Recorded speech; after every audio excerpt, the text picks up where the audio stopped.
Hello, my name is Stella Chavez, and today I'll be talking about my research. The chapter I chose to do my further research was on chapter 31, which is the accommodation theory. And the main reason why I wanted to further research this chapter was because I noticed that in my everyday life, I use this accommodation theory all the time. I use accommodation theory when I'm at home, when I'm talking to my siblings, my parents, when I go to school, when I talk to my classmates, and I talk to my instructors, and then when I go into my workforce, because I talk to, professional people, my supervisors and managers and other people that are way higher than me. And so I was really intrigued by the chapter and how it explained how accommodate our speech depending on others. And so I wanted to see what accommodation theory can tie in with other stuff, because I know it's not just us changing the way we speak to others. There can be other ways that accommodation theory can tie in with other things that you never thought would have. And so today I will be talking about 3 articles out of my 5 that I feel like they're most important and very relatable. I'm going to talk about first about the chapter in our book. And so in chapter 31, Giles claimed that accommodation theory is when 2 people from different ethnics or cultural groups interact. They tend to accommodate each other in the way they speak in order to gain the other person's approval. And then also, accommodation theory is a constant movement toward or away from others by changing our communicative behavior. And over accommodation is demeaning or patronizing talk, excessive concerns, and just going on and on and on. That's the one you really do not want to do. You don't want to over accommodate too much, because that would make people feel very awkward. So that's why you try to do accommodation, but at a very moderate rate, and keep it steady, because you don't want to be too overpowering and just make the other person feel very weirded out. And so the first one I want to talk about, the first article I want to talk about, is from Joshua and Parsha. This article was published in October 4th, 2014. And the article name is Accommodating Twitter, Communication Accommodation Theory in Classroom Interactions. So the article talks about how Twitter is a really great way and form of place that people go and communicate with one another. And you're able, Twitter, you're able to express yourself and be able to interact with other people around the world. And it's a great way and a great app to learn about stuff. For example, for me, when I use Twitter, I learn a lot things that I never knew about. So I think Twitter helps you learn a lot. And so in this article, it talks about how Twitter helps encourage student-student interaction inside and outside of the classroom. When you went to class, you go there to learn about the subject and everything, and then once you go home, you worry about other stuff, you have other things to do. And so Joshua Parsha wanted to see and experiment how Twitter can help student-to-student interaction, and also how the instructor can become closer to the student. And then by doing this, he thinks that this research will help students be more motivated to learn more about the course content and be more involved in classroom interaction. And it's difficult for instructors to obtain a student-student interaction outside of the classroom, because once they go home, they worry about other stuff. They want to be on social media, they want to talk to their friends, and they don't focus enough on the course content, and that's a very big thing about instructors that they worry about is, are the students, learning the topic and stuff. So he wanted to find a way that that he can still interact with them outside of school, and so that's why he ended up doing Twitter research. He had a classroom hashtag, which was used as a way to foster student-student interaction and hopes to convergent communication to become more frequent between students, because a lot of the students would not interact with one another. They would just all sit there, participate a little bit, and then that's it. They wouldn't talk to each other outside of class. And so that's why he ended up doing the Twitter project.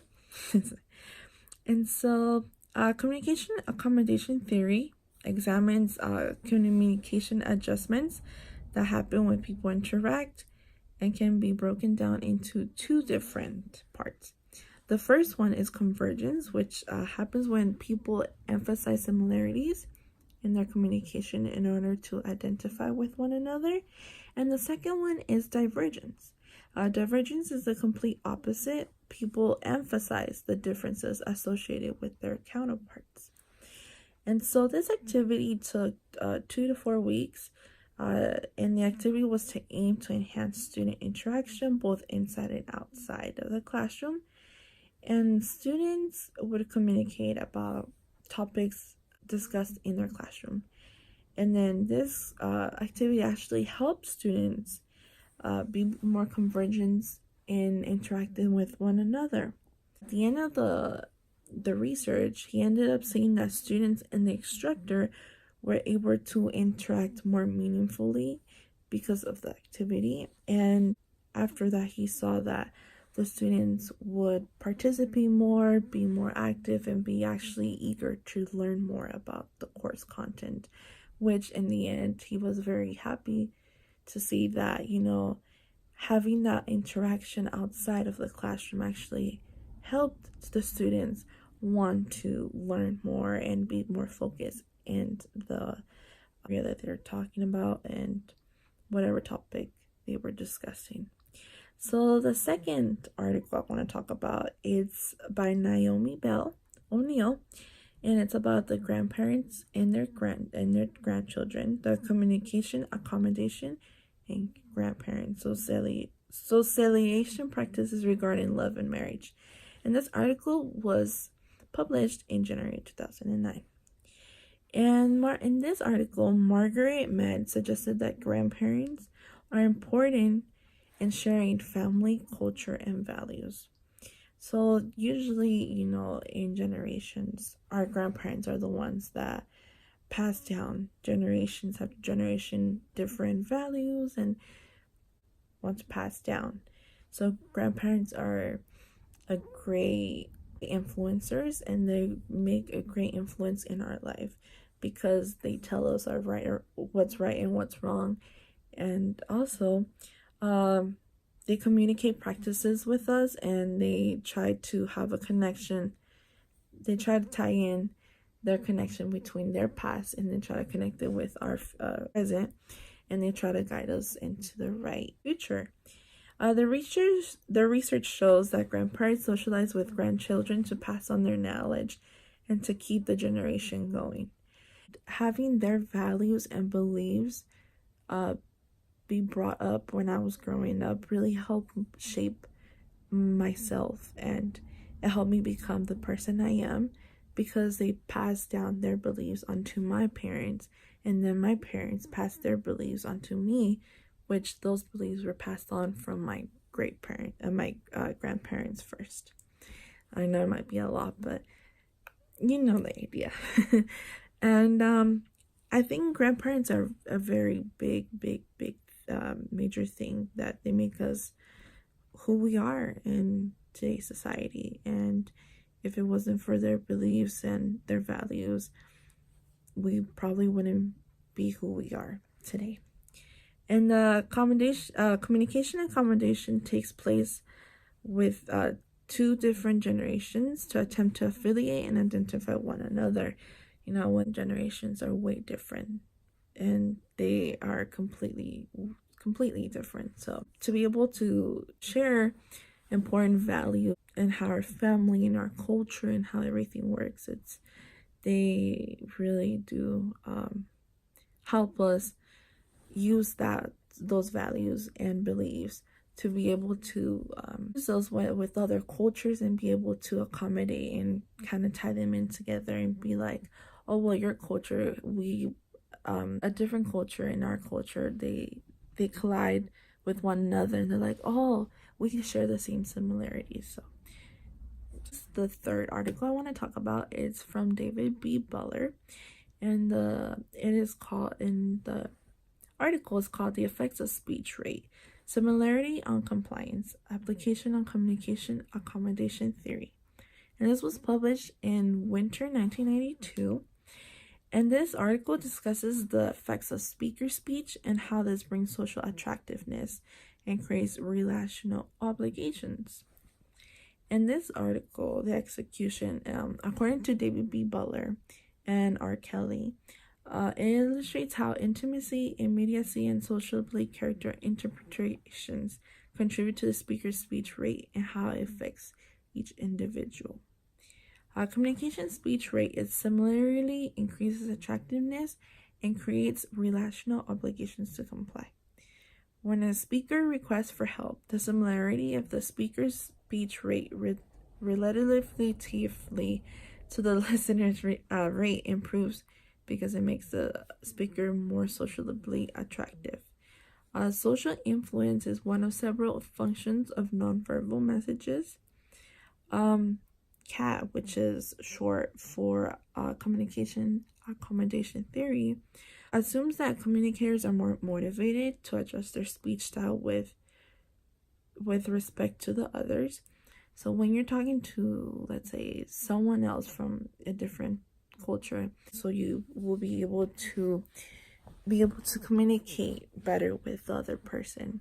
I have friends who are from international places. I had one friend who was from, China, and it was a little hard for me to be able to understand her, but the more I kept talking to her, the more I was able to change my speech rate and be able to accommodate it so she will be able to understand me, what I was saying, because I wanted to have a friendship with her and I didn't want to make her feel like, oh, like we're here, like you have to speak fast and all that.